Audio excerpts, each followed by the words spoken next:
So ito mga automotive, tapos na nating kinabit yung muffler niya. Tinanggalan na natin siya ng catalytic converter. So ngayon ipakita natin sa inyo na kahit wala na siyang catalytic converter mga automotive. So tingnan natin kung may fault code ba na lalabas, okay? Kasi yung iba takot mag baklas ng catalytic converter kasi baka hindi mawala-wala yung check engine doon sa sa oxygen sensor, okay? So itong sasakyan na ito mga automotive Mazda, dalawang oxygen sensor. So ngayon wag na nating patagalin, i-start na natin kung may fault code ba na lalabas, okay? So yung tip ko sa inyo mga automotive, bago nyo siya paindarin, so once nakabit nyo na yung muffler doon, so wala na siyang catalytic, so baklasin nyo lang yung negative terminal, then switch on nyo tong on and off nyo tong yung light, ganon, kahit wala siyang nakaka-disconnect yung negative niya para ma-reset siya mga automotive, okay? So huwag nyo siyang paandarin muna na hindi nyo siya natanggal yung negative battery, yung cable doon, okay? So just in case na para yung oxygen sensor dito sa dashboard, so hindi siya ma-detect, okay mga automotive, kasi wala na tong catalytic. So ngayon paandarin natin mga automotive so pag may check engine mga ganyan mga automotive, okay?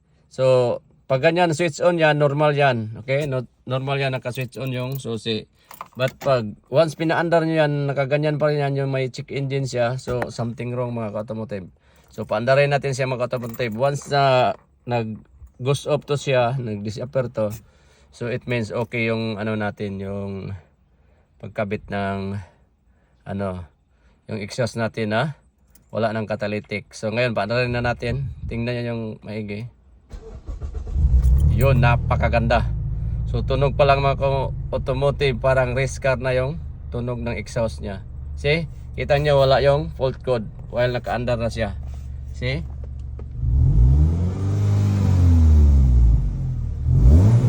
Napakaganda. Ang ganda ng tunog mga automotive. Pakinggan nga natin. See? Dati pigil yan mga automotive. So hirap mag-troubleshoot ng catalytic converter mga automotive. See? Yan, ang ganda ng yan yung buga ng exhaust niya. Malayo pa lang, feel na feel mo na yung niya, yung buga ng hangin punta doon sa palabas ng exhaust niya. See?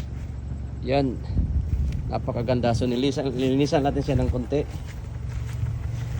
Yan, see? Napakaganda. So medyo luma na tong sasakyan na to mga automotive, pinaganda lang natin. Okay? Pero maganda pa rin yung niya. So depende na yan sa pag-maintain ng may-ari mga automotive. Okay? So tingnan nyo, ang ganda ng see? Kitang-kita nyo yung RPM niya. Kunting apak lang mga automotive, nag na siya, arangkada na agad, see? Lalo na pagtatakbo to. So dati once pigil siya talaga, parang rough idle siya mga automotive. So ganun yung tips ko mga automotive. Once may feel kayo na dami na kayo napalitan ng mga parts, so malaki na yung gastos nyo, so unang try nyo talaga yung catalytic converter, kasi yun po ang nakabara doon sa exhaust nya, okay? So but unang-una i-scan nyo muna siya pag may scanner kayo. But yung catalytic converter mga automotive, hirap i-diagnose yan mga sa totoo lang, okay? So sakit yung ulo ng mga mechanics yan pag hindi alam kung paano i-diagnose yan, okay? So kasi hindi mabadetect sa scanner. So may scanner tayo mga automotive, ito.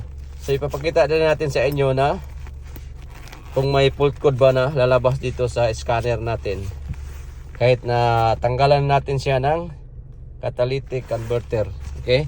So kasi diyan sa dashboard wala naman siyang lalabas, wala nang fault code diyan, walang fault code na lalabas kahit wala siyang catalytic.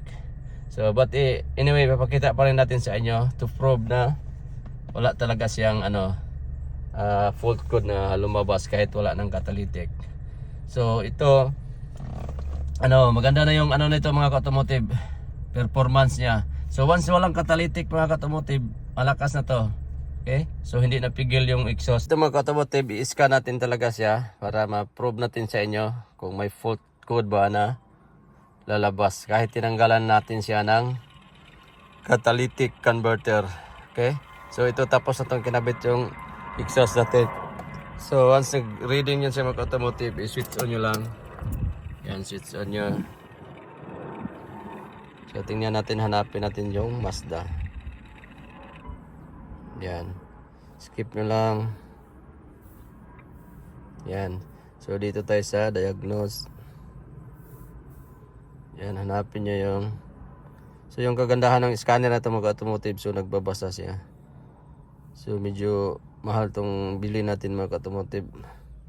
Hanapin natin tong Mazda. Ito may Mazda. Yan. So ganun lang ka, simple. Click nyo lang. Yan. So automatic na yan siya mga automotive. Pwede nyo siyang manual kasi medyo matagal pag manual. So kukunik lang kayo ng wifi mga automotive, eh. Pag ganito yung scanner nyo, once may wifi kayo, so automatically nag-detect yan. So once lalabas yan mga automotive Mazda, okay, click nyo lang okay. Antayin natin. Yan. See? Ngayon, i-search natin siya ng automatically. Okay. So ignition switch on. Yan, naka-switch on na yan. Okay lang. Yan, okay lang, okay. Yan, so tingnan natin yung health report para makita natin kung may problema ba siya. Health report. Walang catalytic mo to mga automotive, ha. See, kitang kita nyo, nagka-green siya mga automotive. Yan, napakaganda. See, walang fault code na lumabas. Kahit wala na siyang catalytic mga automotive. See, napakaganda. Kahit i-click niyan mga automotive. Okay. So clear code lang natin siya kahit walang fault code na lumabas. Lahat normal yan mga automotive. RCM, PCM. See?